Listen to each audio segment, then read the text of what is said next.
I did have quite a few hours in association with Prabhupada over the years. So it's kind of your memories of Prabhupada's. Okay. Water? Definitely sure.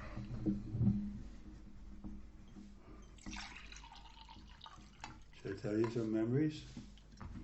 Like I had never given massage before, and I was asked to give Mukunda. You know Mukunda Maharaj. Mm-hmm. He was the town president, so he asked me because I was the senior sannyasi.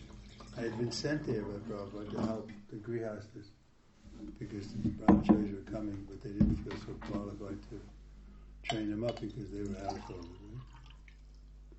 Right? So I gave massage the first day, and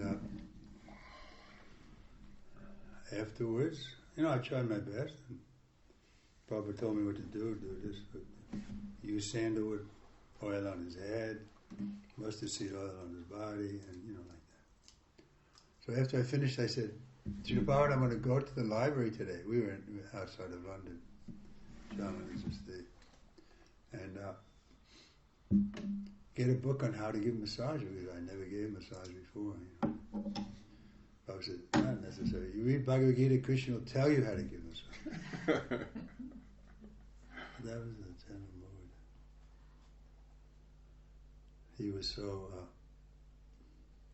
He was so genuine and warm and caring. He did care for us. I mean, sometimes he showed it in a strong way, like, chastisement. But I always knew he was our well-wisher, so I didn't get disturbed by him when he chastised me. He did chastise me quite a bit. I was a little older. I had been in the Navy. Oh. I joined when I was like 26. At that time, 26 was old. Yeah. Most of them were 19, 20, 21, 22. I mean, there were a few that were my age, or a little older even. But most of the old young men. Like Vaisheshekha. You ever heard of Vaisheshekha? Tall guy, distributes books. He's been distributing books. Oh, yeah, I mean, Vaisheshekha in California? Yeah. But he's not that old, is he? No, but he was young then. Oh, that's what, yeah. That's your... He was like 17. Yeah. And we were 26. Yeah. So now it's not a big difference, but at that time. Yeah. Sweet. Probably give the example of yellow bamboo and green bamboo. Yellow bamboo you can bend, but green it doesn't. Yeah. So that's why it was mostly all young. I remember, like 20 years later, maybe I was 45 or 50. I met a guy on the street. I said, I had a dhoti. She said, Hare Krishna. You're Hare Krishna. I never saw an old Hare Krishna. Then we were all young. Yeah. Now, of course, it's different. Now it's everything. So you joined in what, 68, 69? I moved to the temple in 68. 68 already? Yeah. In California? Buffalo, New York. In Buffalo, okay. There was a... Sasrup Maharaj was there, wasn't No. Rupanuga. Okay. You heard of Rupanuga? Yeah, I heard about it, yeah. Yeah. And Burjan. Yeah. Burjan's a teacher, from Australia. Yeah. He helped me. Mm-hmm. No, Rupanuga helped me too because he was there. We had, class regularly and Mangalarti. It was a regular temple. Yeah. And I moved in. I was still going to school, but they allowed me to continue my schooling and live in the temple. Yeah. I did better in school. Yeah, because you were sober. Yeah, I stopped smoking. Yeah. I didn't drink so much, but I did smoke marijuana also. But it was a good choice. And then I thought, okay, let me try this for 6 months. And that was, how many years ago? 50?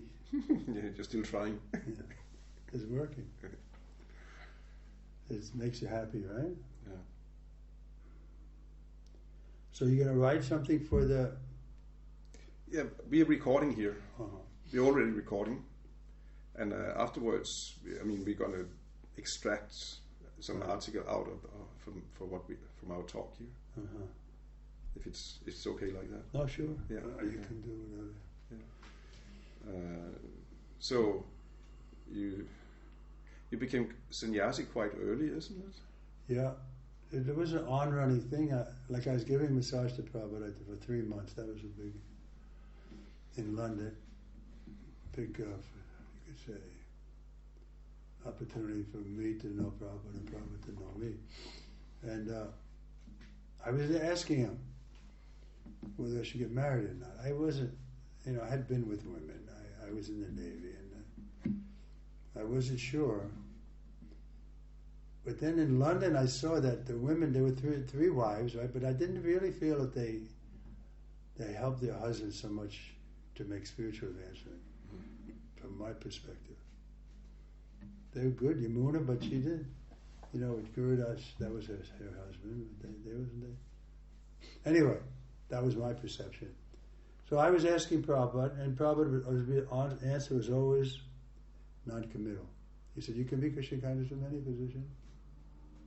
That was it. But then one day, he gave a lecture there, and he was saying how he came out to preach. He said, my Guru Maharaj was coming to me in a dream. Actually, there were two big dreams he had. The first dream, he went to Sridhar Maharaj, who was living with him, renting upstairs or something, and he told him about the dream and that he should take sannyas. Of course, Sridhar could give him sannyas because he was a sannyas. But Sridhar Maharaj didn't want to because he was living with Prabhupada's family. And he knew it would be a big disruption for the family if the father suddenly leaves. So he put it off. He said, let's see, But then like 2 months later, probably got a second dream. And then he just left in the middle of the night. Came to Vrindavan, took sannyas from Keshava Maharaj, who was a spiritual master of Narayan Maharaj. You heard of Narayan. And then, so he's telling us this story in class. He said, I was thinking, how can I leave my wife and children? So many children, 5 children. He said, but somehow my Guru Maharaj dragged me out, and now I have so many children. He looked at us, and without the botheration of a wife. So, his wife was a botheration because she wasn't really assisting him. And she was, what was the famous line? Tea or me? She was drinking tea, and she sold something of his to get money for tea. So he wasn't so happy with his wife. So then the next day, when I was giving him massage, I said, Prabhupada, yesterday in class you said the wife was a botheration. Prabhupada said, I said that?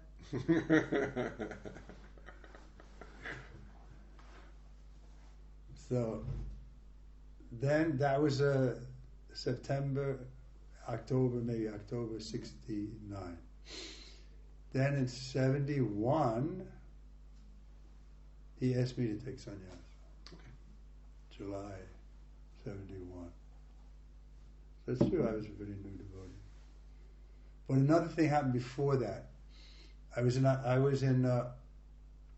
London, and Tamal was sent there. Tamal Krishna Maharaj became the temple president there, more or less. And he kind of wanted me to be his man, but I wasn't fit to be his man. I'm too independent-minded, and so he sent me to Germany, to Hamburg, and I was preaching there, going out, and then remember we were going to the Reeperbahn. Have you been to Hamburg? Not. Not There's an much. area where we used to go to sell books, but it was kind of a tough. Yeah, red light district almost. Yeah. So anyway, I was like the guard. My nature is a little feisty, so then Hansa Duda and Tamal both came there. Hansa Duda, the famous Hansa Duda. And they made a decree that all the boys should get married. Mm-hmm. They said, these are like our sisters, we need to protect them, we should all get married. So they had a girl picked up for me, Heidi, some German girl who was coming. Nice girl. But I wrote a letter to Prabhupada. I said, Prabhupada, they want me to get married, but I don't want to get married. Please, I'd like to go back to America, because he was there. And so he wrote a letter back. There should be no canvassing for brahmacharis to get married. Mm. And so that was in my record also, so Prabhupada knew that. And then he needed sannyasis. He saw that the grihasthas didn't work so well, for all the hype. None of them lasted in London. London's a big city, but they didn't stay, and for various reasons. So he knew his health wasn't that good. He wanted to establish all over the world before he left. So sannyas was the best. So he asked me to take sannyas. And I said, Srila Prabhupada, I don't know if I'm ready. I had just recently read an article by Bhaktisiddhanta. Bhaktisiddhanta was Vaikuntha man. And he took sannyas when he was 45. So I was thinking, I don't know if I'm qualified to take sannyas. I was 29. So Prabhupada asked me to take sannyas. I said, Prabhupada, I don't know if I'm qualified. Then he looked at me with just the two of us, and he said, you want to get married? I said, no. He said, you can take sannyas. That was all. And so he gave me sannyas, sent me to Japan. There was some problem there. We had opened a center. Then a few months later he came to Japan. That was a story too. He came to Japan. We were out in the country a little bit, and I was waiting. He came in the evening, so we didn't see him. He came late. But I was waiting by his cabin. There was a cabin that he had near the temple. From the temple you could see the cabin. And so I was waiting to see if I could go to Prabhupada. And sure enough, at around 6, he opened the door to the cabin and looked around, didn't see me, and closed the door. So I thought, this is my chance, I'm going to go. So I came into Prabhupada's room, paid my obeisance, and I was feeling a little important that he had given me sannyas. I had come on his order, and I was there, and he came. So he sensed that, and when I came in, paid obeisances, and he looked at me and he said, oh, it is you. Call the others. That was it. And I thought, wow, that's pretty heavy.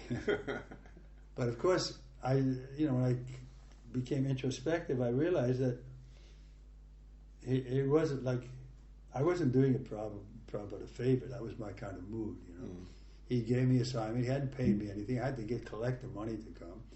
Everything I did by myself. Came across, had a servant. But Prabhupada wasn't into that at all. He immediately saw that I was a little proud. And oh, it is you.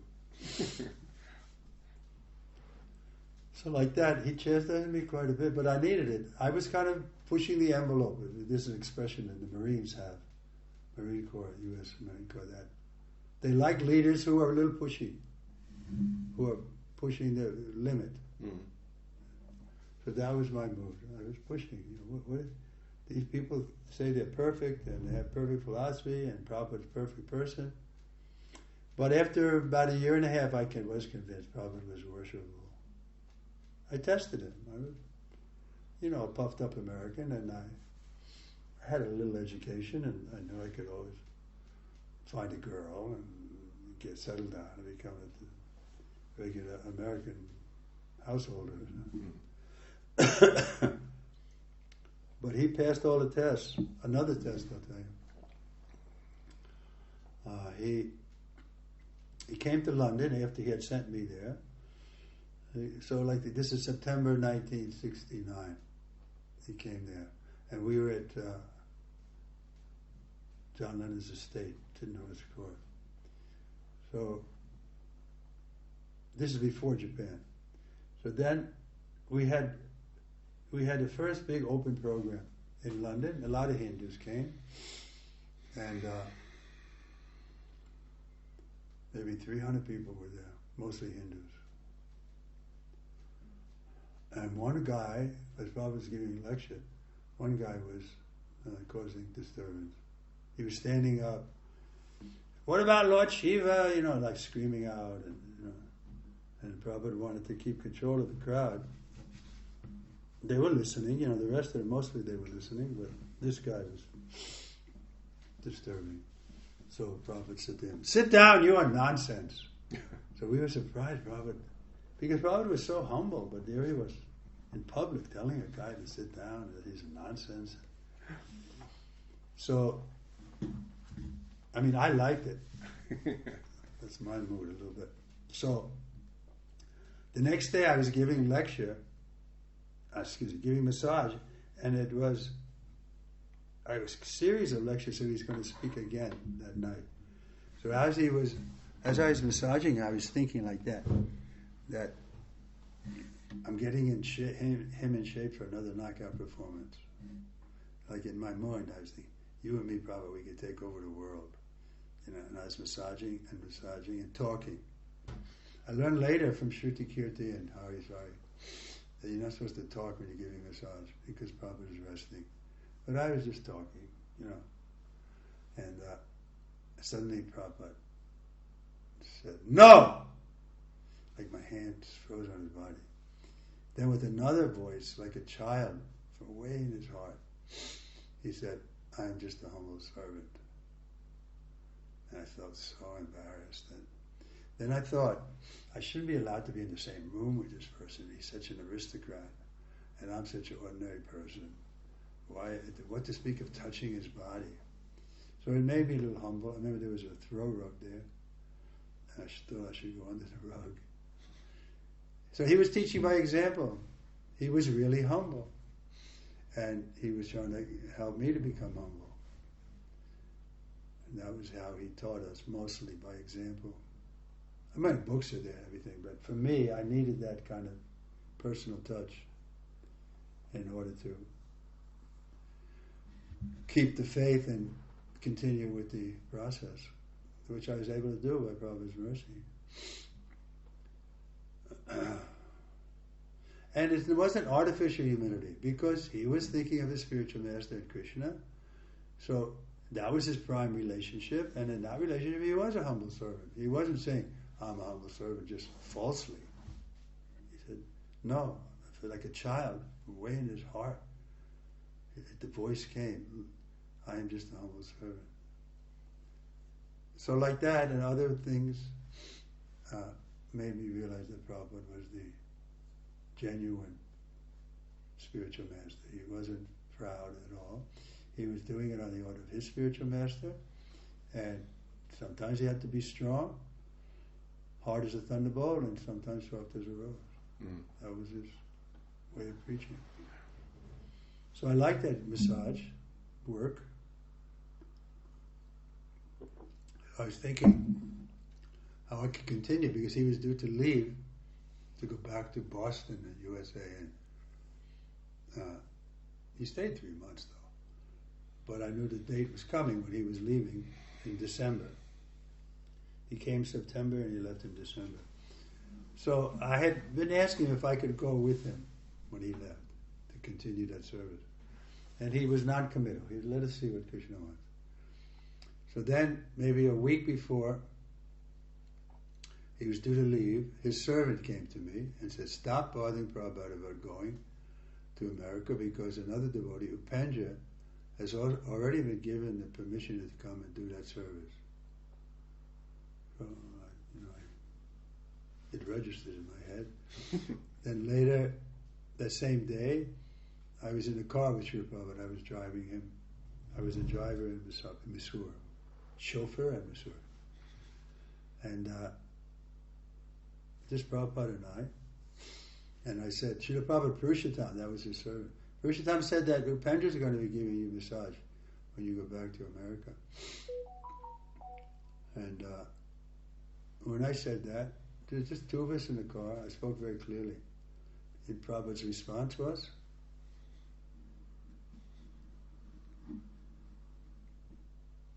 complete silence. Didn't say anything. So then I thought it must be true. And I resigned myself to it. Not that I wasn't going back with him. I wasn't that attached. I mean, I liked him so, but I knew I was happy to be a devotee, and life would go on.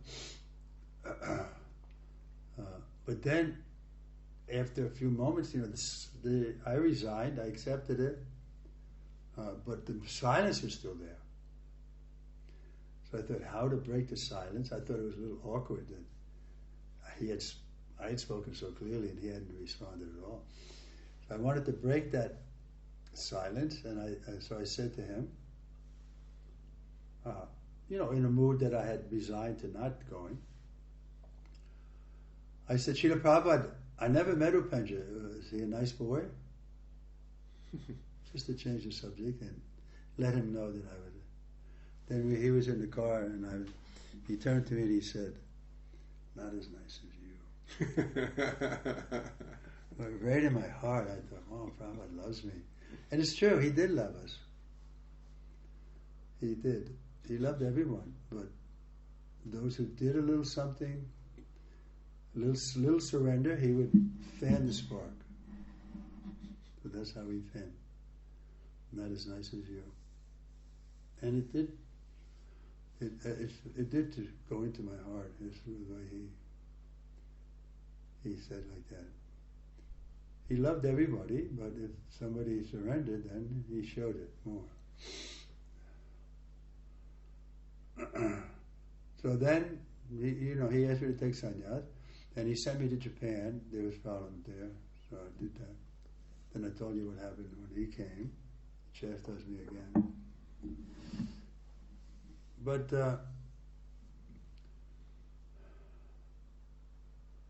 I'm seeing how everything is happening now is for my good. Just like I was removed from the town president in Orlando, but things are better.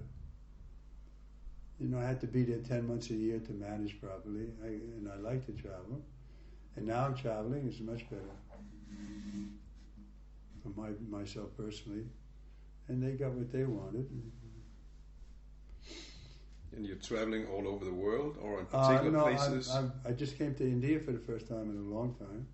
I was just there in January. I was really impressed with what's going on there. In Mayapur or everywhere? Everywhere. I didn't even get to Mayapur this time.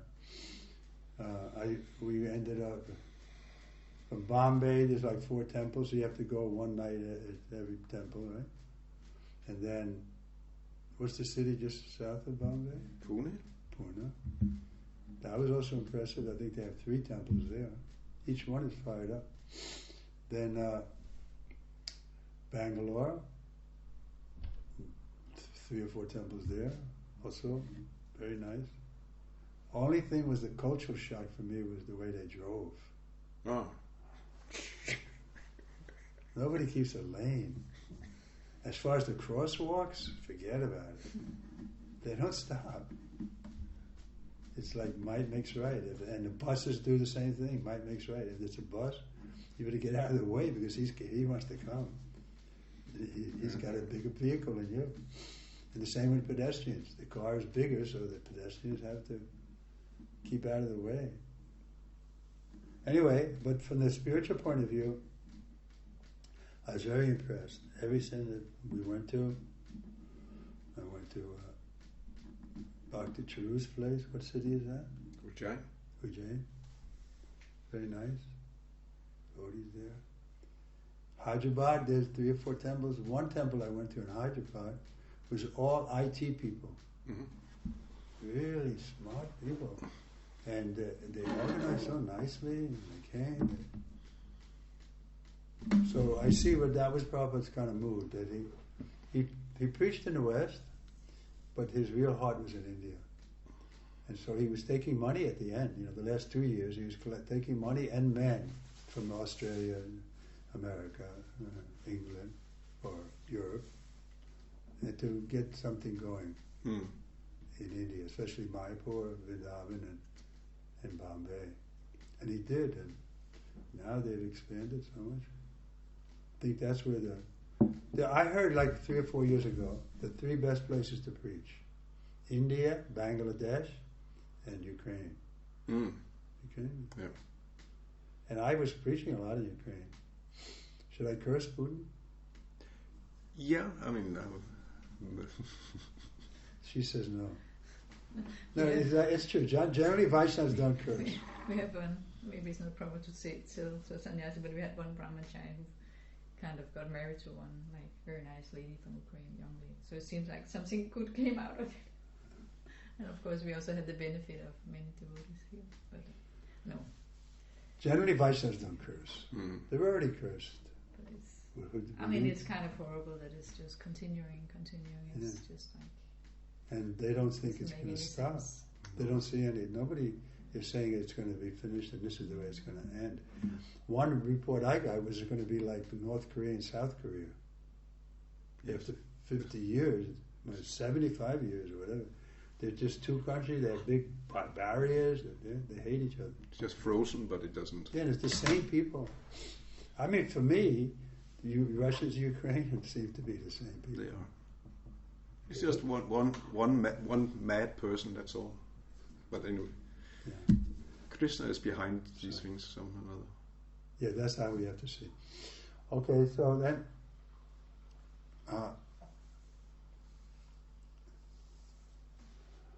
what should I say now? Well, you've been sannyasi for more than 50 years. What have been the high points? I mean, aside from the association with Prabhupada, but also later on, what has kind of been the defining periods or events in your life as sannyasi? It's kind of been one day after the next, and I do feel my faith increasing because I'm getting more reciprocation from Krishna, I feel. And so the future's bright. I don't feel old in that way. Like we were preaching on the campus in Orlando. There was a group that came every Tuesday of elderly people, mostly 60, 65, like that.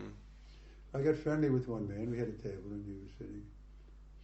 And I asked him, he was 65. So what's your greatest pleasure now? And he said, remembering the past. It's not. You could laugh, but it's so you could cry too because it's sad. They don't have any future. Just getting older, and they're trouble with their legs and getting worse, and their digestion is not so good, and it's sad. But for me, I see the future's better. Why better? Because I'll have more attachment for the chanting and more. I can do more substantial service because of my, being elderly and a sannyasi. People like to hear. So I don't have any complaints. Rather, it's getting better and better. My health is okay.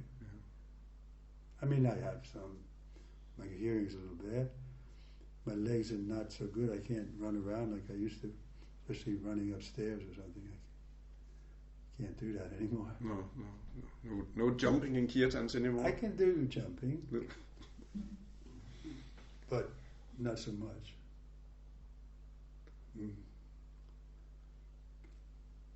But still, for me, the remembrance of Prabhupada, we're talking about remembrance, but those remembrances they never get old. And there's always a lesson that Prabhupada is giving us. Cautioning us and encouraging us. I'm thinking of another time. We were in Hong Kong. At the time I was there alone. And we kept the center going. Some devotee had been there, but he just kind of blooped. So it fell on me. And Brahmananda, Prabhupada was Prabhupada's secretary at the time. He came there, and he sent a telegram to Srila Prabhupada. Trivikrama Swami is alone. send help immediately. So after 10 days or so, I got a letter from Srila Prabhupada saying, Brahmananda says that you're alone there. But what is this alone? Vaishnava is never alone. Just like I came to your country alone. Apparently I was alone. But I was always feeling the presence of my spiritual master. Then he went on encouraging me. Sunday people were coming in. I was going out and selling books. That's one, as sannyasi, you have to learn how to be alone without being distraught about it. So I've learned that. I can be alone. Yeah, because we had one Danish devotee who was attempting to be sannyasi like that, but he had to back out because I think it was exactly this, being alone and never be part of anything and just moving, it was, it became... Yeah, it can be. You get lonely. Yeah. But Krishna's there in His holy name. Chant nicely, and there's always service you can do. It's true, if you're only traveling, that's a little harder. It's good to have a base. Like I'm trying to make a base here in Poland, in Krakow. We're planning. This boy is here, my disciple. You heard about Nityananda, was it? Yeah, I just saw him this morning. So he's here. That's the other thing, if you have disciples, it's kind of like a family. Like Prabhupada said, without the botheration of a wife. In other words, they treat me like a father, and so I don't feel so alone.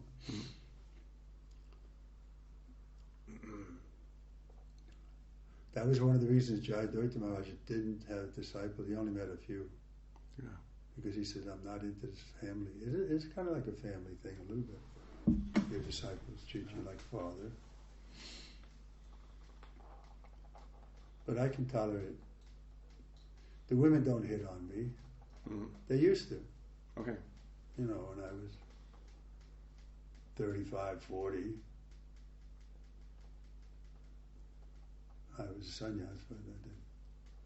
Then I was just fired up, and we were always doing something, dynamic, so I didn't. But now they don't. They understand I'm not going to get married to somebody at my age. It'd be kind of ludicrous. So I had a nice relationship with women. Try to see them as mothers, not as objects of sense gratification. And I see they have so many good qualities. But there's a story like that, not story, but fact. That the GBC 1 year, I forget what it was, 75, 76, they passed a resolution that all the women should move out of the temples. Go to Australia. Yeah. Yeah. It was Tamal's idea that we can't train up good men because the women are living with them and they get distracted and so why not have the temples with no women? So when Prabhupada heard about it, how he responded? He cried. Real tears. Mm-hmm. He said they have not understood. If I was there at the time, I probably would have sided with Tamal. But that was not Prabhupada's mood. He wanted to engage everybody. Didn't want to exclude women. And therefore, I'm not against the women being gurus. Uh-huh. I'm not so happy women being temple presidents and GVCs. Temple presidents especially, because it's an executive position. If they do it right, you have to sometimes get angry with the boys. Wake up! Why are you sleeping every morning? You have to speak a little like. So if a woman has to do that to a boy, I don't see how you can train up the men properly. You can delegate it, I guess. Temple commander can do it. But somebody has to be there to pull them by the ear. Sometimes, right? Mm-hmm. I used to take my danda 30 years ago in Poland. to get them up in the morning. Okay. Okay, get up. There's some discipline is required. I can't imagine women doing that. But that's I don't think I would have joined either if the woman was the temple president. I don't like women bosses. In my house, my father was good. He was the boss. My mother never spoke anything bad about him. I never heard a word from her criticizing him. I had 2 older sisters and a younger brother. They all turned out nicely. Teachers and nurses and lawyers and a priest. And I always felt it was natural. The man should be the head of the house. And the woman is inspiration and giving him nice family and nice atmosphere when he came home. But they want to make it all equal. Mm. They're serious about that. Meaning out there, yeah. or even inside here? I don't know about inside, but outside. Yeah. That Prabhupada was confronted with that same argument. He met these women, even in the 70s, they were starting. Yeah. Prabhupada said, what is this equal? If equal, why not share? You become pregnant next time. For me, it's a trouble, the woman can say.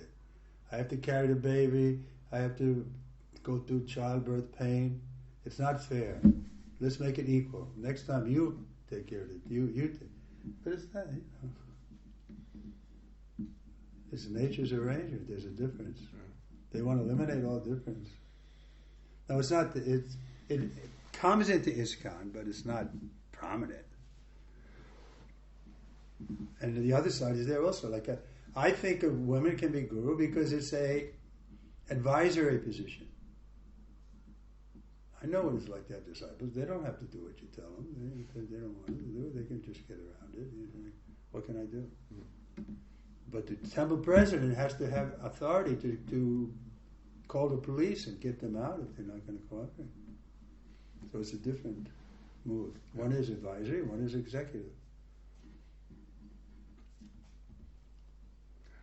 Like Prabhupada said to Tamal, if Yamuna was a man, I would have made her a GVC. Yeah. Tamal told us that story. Yeah. But she wasn't a man. So. But now we have this German lady, and who else was there? Malati. I don't think they're qualified to be GVC. But I'm not making a campaign about it. That's my personal opinion. And my personal opinion also is that Prabhupada wouldn't mind if a few ladies... He was asked directly this question in front of a lot of people. He said yes. The woman asked him, can women be gurus in your movement?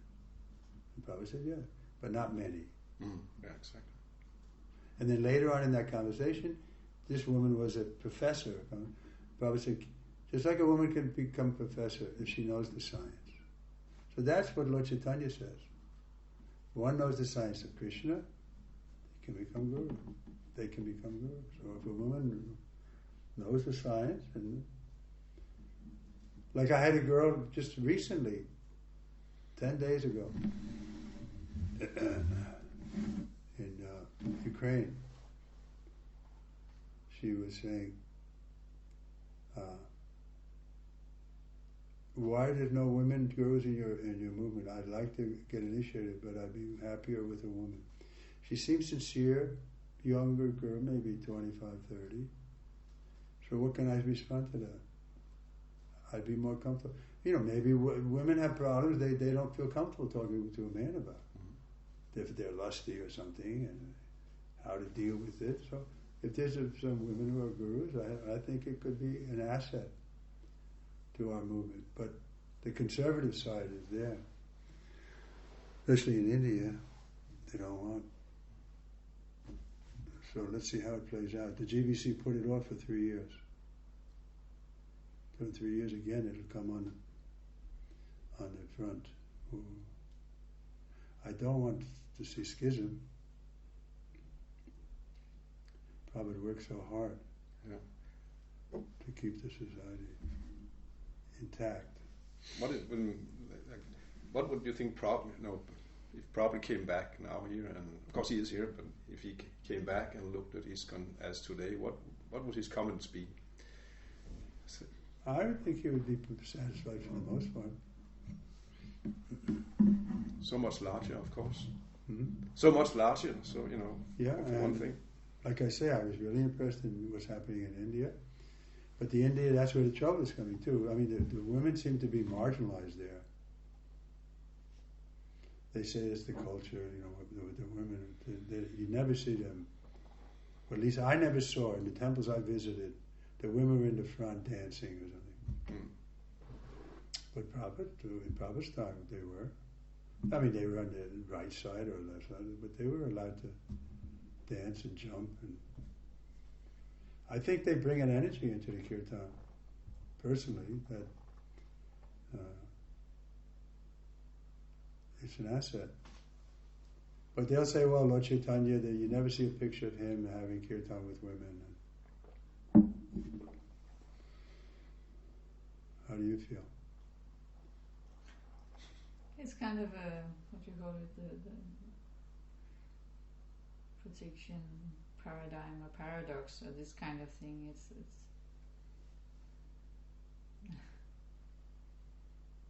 It's I mean, I remember when I joined, it was actually like the women were standing in the back. We were not leading kirtan, giving lectures and like that. Where was that? It was in the beginning of 90s. Here in Denmark. But then after some years it's changed a little bit. One reason why it changed was Urmila. She came here and made a revolution, and then women, they were standing like on each side. And the point is, I was kind of used to that kind of things. I was just thinking, because in other ways I feel so much facilitated in my service and protected otherwise. Mm-hmm. So I guess the point is that... Yeah, well, that's what they say. In India especially, no women are agitating to become guru.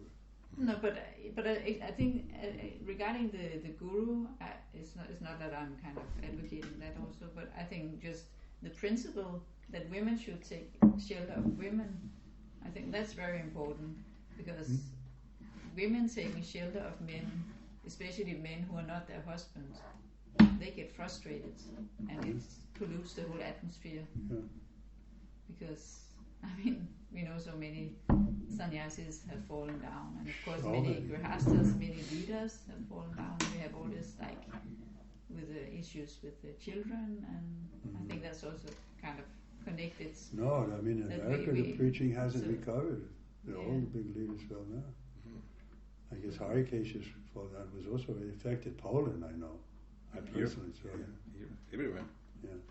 So I think sometimes it's a problem that women, they kind of think, like, for example, somebody's coming to the temple, some new ladies are coming to the temple, then when they come, they see the brahmacharis, so they see the men there giving the lectures, and they get like in the center, and then say, oh, he's the advanced one, and like sometimes you can have this like kind of game between men and women. Like my husband, he was also temple president for many years, on and off, and then you can see sometimes the women, they come to him for shelter, and it kind of it pollutes the atmosphere. Of course, like philosophical and like that, he knows much more than I do. But we actually got the instruction also from Radhanath Swami that we took reinitiation for him, and he said like, okay, said to my husband, okay, you take care of the men, and she takes care of the ladies, and he said even if it seems that he's doing a better job, then she should do it.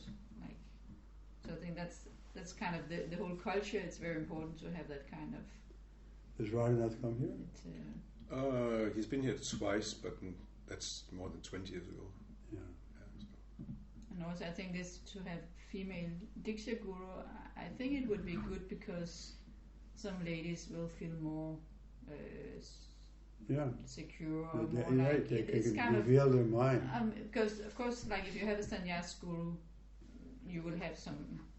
Then you will have some senior ladies that you will take shelter of. That will be you cannot like have to intimate with your sannyas guru. Of course, you say like you're a little bit like a father, but still it's like there has to be. Yeah, like I say, for me now at this age, it's not a problem. But when I was 40 years ago, I couldn't. And I don't claim to be like Prabhupada said. I could be in a room full of naked women and not be disturbed. I'm not at that level. Getting better, but still, that would be artificial. I mean, that's what happened. They actually thought that they were at the same level as Prabhupada, many of the gurus. And then there's no way out for that. Nectar of the instructions said, we imitate the Mahabhagavad, will eventually become degraded. It's just a question of time. So we have to be real about our position. Adhikari, what is your position? I'm trying to be a madhyam. I mean, we shouldn't be too humble and think, oh no, I'm not, I can't preach, I'm not qualified. No, we have to analyze our own position honestly. Otherwise, we can't preach. Because a preacher has to make distinction. Someone's more advanced, someone's equal, someone's less advanced. Less advanced, we can show them mercy. If someone's superior to us, we can't really show them mercy. It's insulting. So we have to make a distinction, and we have to be honest about our position. Just like Harikesh, I knew he was in trouble. I was senior to him. I took sannyas before him. I tried approaching him, but they all thought, oh, he's envious because he probably didn't make him a guru. So I couldn't help him. When did you see that? Many years before, or? Yeah, well, when they were active, in the early 80s. Okay, yeah. Yeah, I mean, after they all fell, so many of them fell down, then it became apparent. Then the GVC got involved. And I was also offered the position to become guru. That was one of the ways they tried to solve the problem of making more gurus. But the real issue is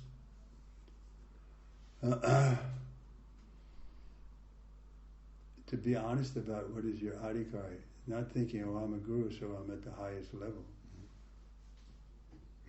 Probably gave them a chance to become gurus. Some of them are still going on.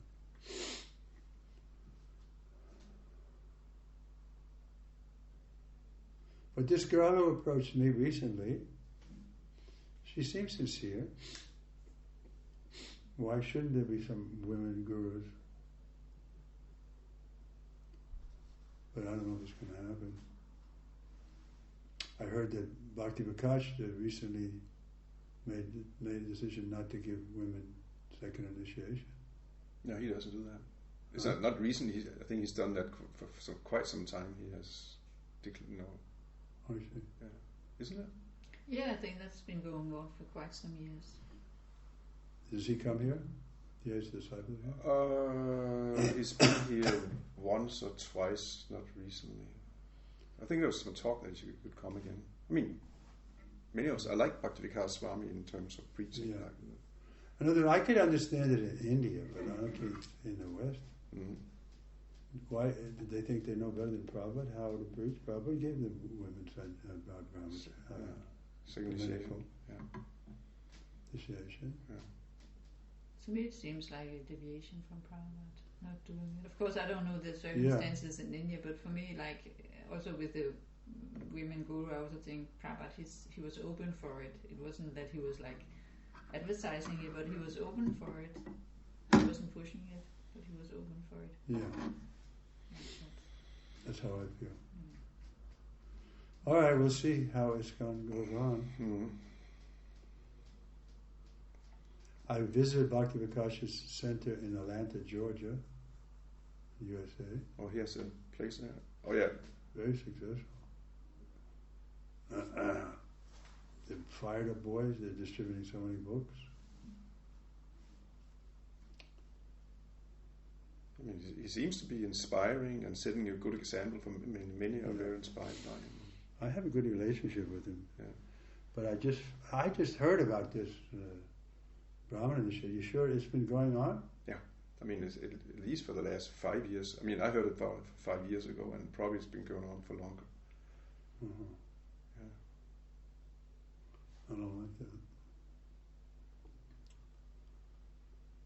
I could understand it if he just did it in India, and that'd be his own decision. But to advertise it, that's his policy. You know, he could do it subjectively and say, I don't think you're qualified. He could tell his women disciples, I don't feel happy to make you a Brahmin, and just leave it. But anyway, because I heard it, somebody said it just recently, but you're telling me 5 years. If I get a chance, I'll speak to Maharaj. What's his thinking? I do have a lot of respect for him.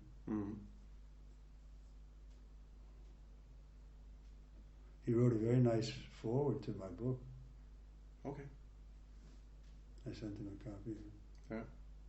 And he spoke very highly of it. Yeah. We have to have a copy also. You brought some? I think they have some, or just Nityananda might have brought some. Okay, I'll get one from him. Yeah. What about the future of gurus in ISKCON? Because it seems right now there is, and you know that PPC passed a resolution 2 years ago about the need to, increase the number and to get much more younger in positions of gurus.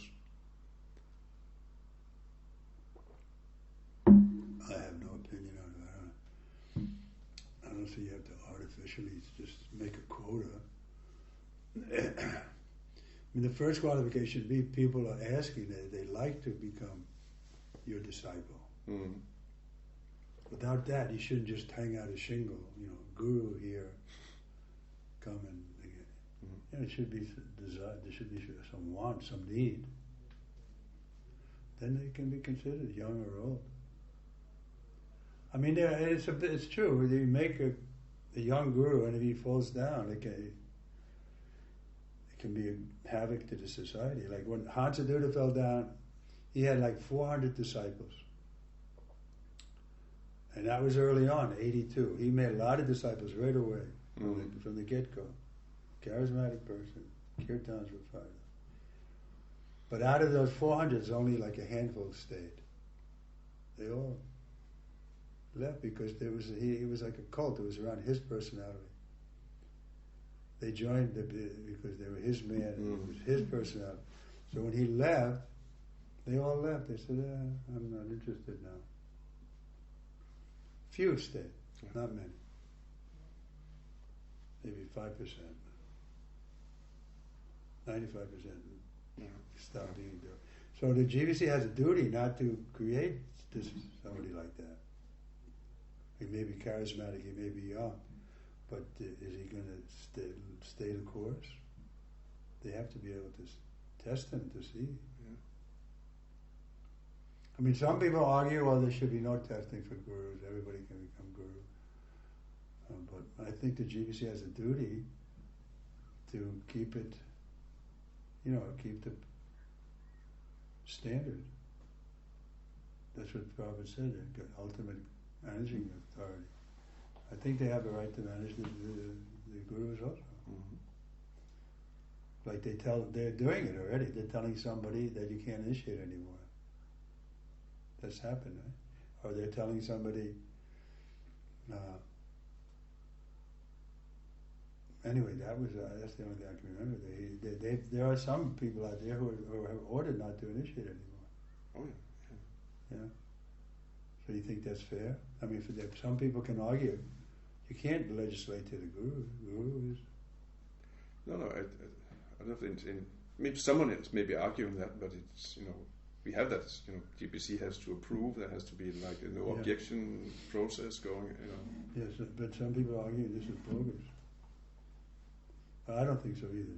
Because you're a manager. You managed, right? And I have also, so I know you have. There has to be a standard, and if they don't like it, they can leave.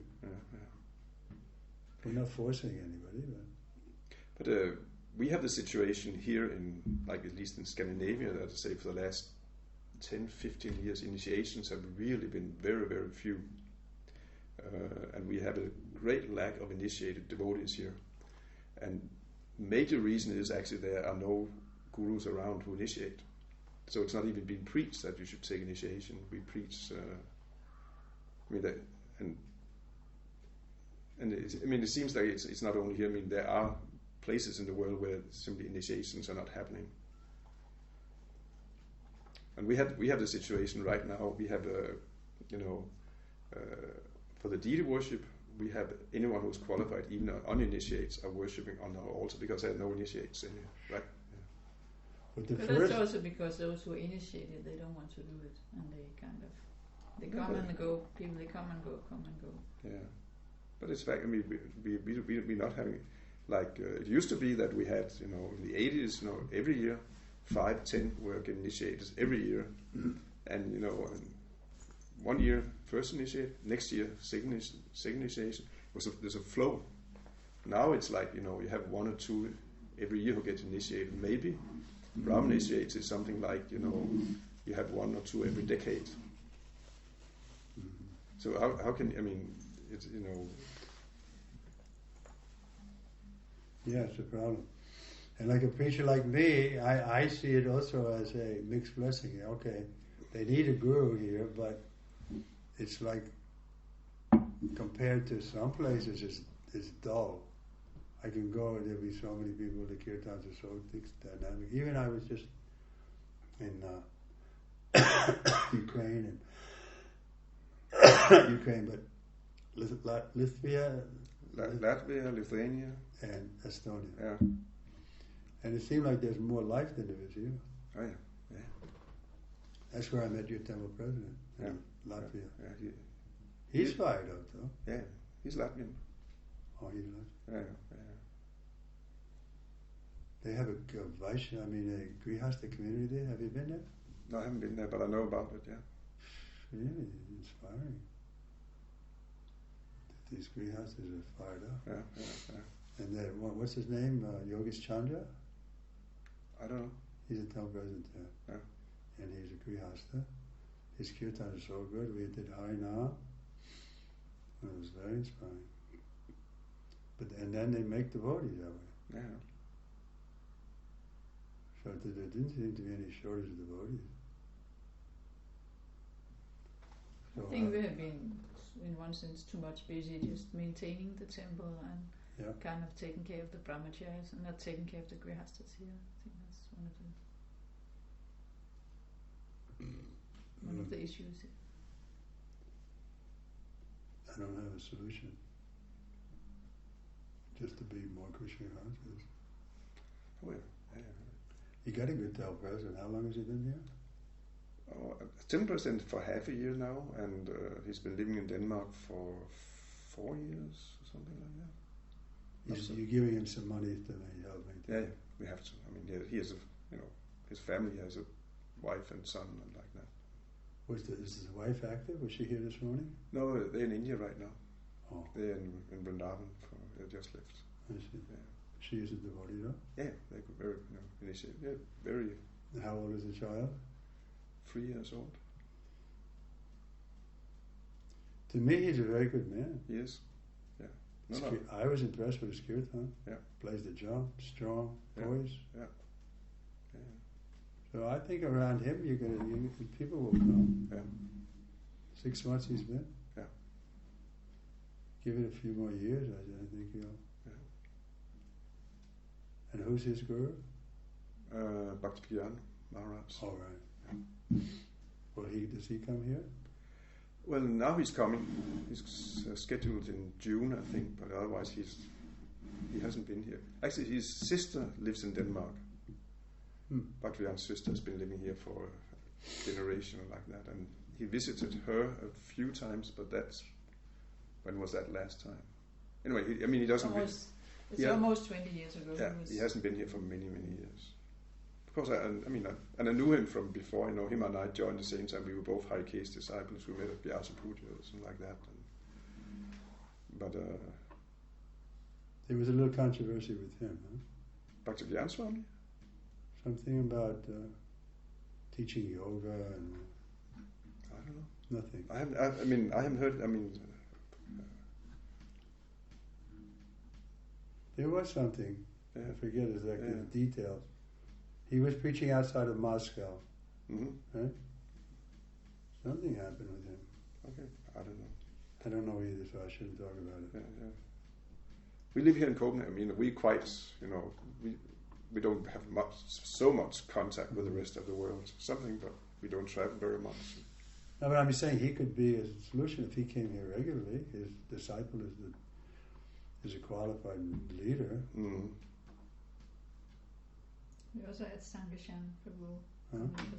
We had Sankashan Prabhu. He was coming here for some time. He had Sankarshan. Oh, He has a few disciples here.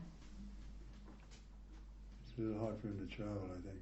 But, Why? He's getting older? Or? No, I don't know. I mean, one of my good friends is his disciple, Mm-hmm. Dvijamani. Do you know him? Yeah. Dvijamani Gaur. He was here a few months ago. I like him. Yeah. He helps me sometimes. But I don't know why he doesn't seem to travel so much. Maybe COVID or something. Now that that's over, I don't know.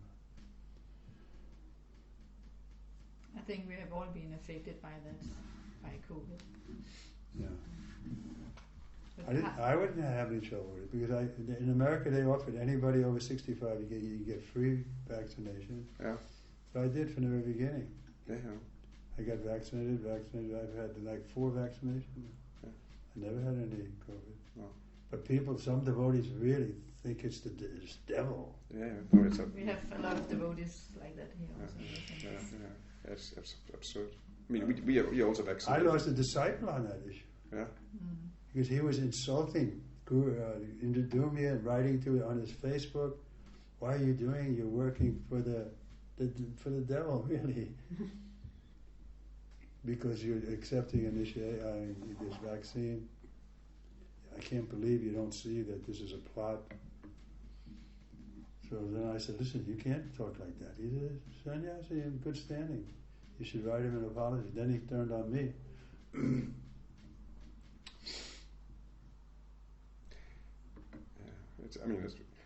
That's another thing, in the modern ISKCON, one phenomenon, all these not only vaccinations, but you have all kinds of ideas circulating. It's kind of, Balavanta, he was at GBC in America, Balavanta, Yeah. the original. I talked to him about it. He said, well, if you can believe that Aghasura demon swallowed all of Krishna's friends, you can believe anything. That's his argument, that why the devotees believe these kind of things. Well, they can believe anything because if you believe that Krishna can hold up one way. But then you have absurd ideas like Prabhupada was murdered by his disciples. Yeah. You have the flat Earth. Yeah. You have all this commotion about editing of books. You have, of course, Ritviks and like that, and you have all these. And there's a whole small groupings, sectarian on the groupings. internet, you can always find them. On the internet, you find so many sympathizers, and that's the task of keeping movement going. It's not so easy. No, I think the GBC has done a pretty good job. I mean, they haven't come down on the wrong side. Mm. Like one of the big things early on was Srila Maharaj and then Narayan Maharaj. Mm-hmm. I mean, there was people like Tamal and so many big leaders were fully influenced by Narayan Maharaj. They were ready to bring him into ISKCON practically. Yeah. And he's preaching this Rasika stuff. You need a Rasika guru, which is completely bogus. Yeah. Just opposite what Prabhupada said. So that was avoided. The GBC took a strong stand. So and even on this COVID thing, they took a strong stand too. Prahladananda Maharaj he's a minister of health or something, and he was also into against COVID. The GBC said no. Then they removed him as the minister of health. That was pretty good. I haven't seen that they made any big mistake. So you hope for the best. Yeah. And as far as murdering Prabhupada and all that, that's been debunked. We've written a big book on it. Yeah. The Ritviks also. Come on, I can defeat the Ritviks in 5 minutes. Bring one into here. Prabhupada clearly stated in October 1977, before he left the body, about a month before he left, he told there was one Bengali gentleman, Prabhupada said, this one Bengali gentleman has come, Mr. Rao or something, he wants to be initiated. And Prabhupada said, but I can't do that in this condition. So I've appointed some of you, Jayapataka is on that list, he can initiate him. And he did. So even in Prabhupada's time, he stopped initiating. He stopped initiating. And he had some of his disciples initiate. But he never stopped, In other words, Krishna came to reestablish the parampara. What did Prabhupada came to stop it? Parampara should go on. But the Nectar Devotion talks about it. There's Acharya and there's regular gurus. The regular gurus are following the Acharya, and there's no problem. I don't see any problem. But the disciples may want to think that their guru is an Acharya. That happened with Kirtananda and Kantraduta and some other. Maybe Harikesh too. Any of his disciples thought that he was on the level with Prabhupada? They thought, yes and no. they thought he was very special. We thought he was probably more special than most, but then again, he was very good at putting Prabhupada in the center. Harikesh. I mean, it's because we were Harikesh disciples, and I think actually he was doing quite a solid service. I tried to help Harikesh at one point, but he thought I was envious because I wasn't a guru. Mm-hmm. I couldn't penetrate. No. How did you start? How did you start initiating? How did that come about? Me? Yeah. Yeah, well, they had the whole thing. That was one of the ways they can minimize the gurus because they were the elite 11. So the GBC decided we should have more. So I was a senior sannyasi, so my GBC asked me to also accept the service. 1987. I think they made 40 or 50 in it, or 30 or something. That one stroke. Yeah, they had. I mean, here that was the same time when Satyanandan Swami, Krishna, etc., Bhakti Bhava Swami, so isn't it? Yeah. Smir Krishna Swami were made gurus and like that. It seems to have worked. No, that makes sense. That's,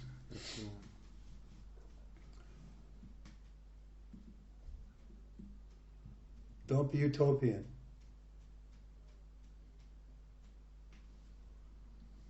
There's always going to be problems. Such a big society.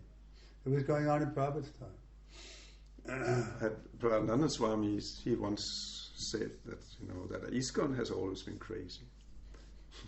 I mean, he's quite humorous, but I mean, but it's true. I mean, in one sense, he's. The only problem is the other side is he's sane.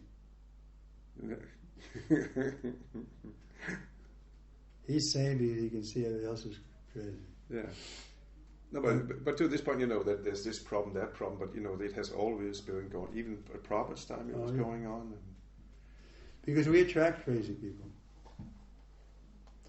We once did a program in London at a criminal insane institution. They loved the kirtan. Mm-hmm. They really loved it. You couldn't believe it. They said, "Wow, we can do this. We can jump and we can scream and we can throw our hands in the air. Wow, this is great." Criminally insane. I saw that in London too. When we were getting these people who were half insane. So many of them were insane. So Prahlad is right.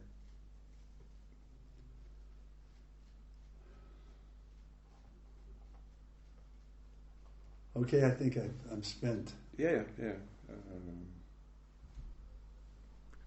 This doesn't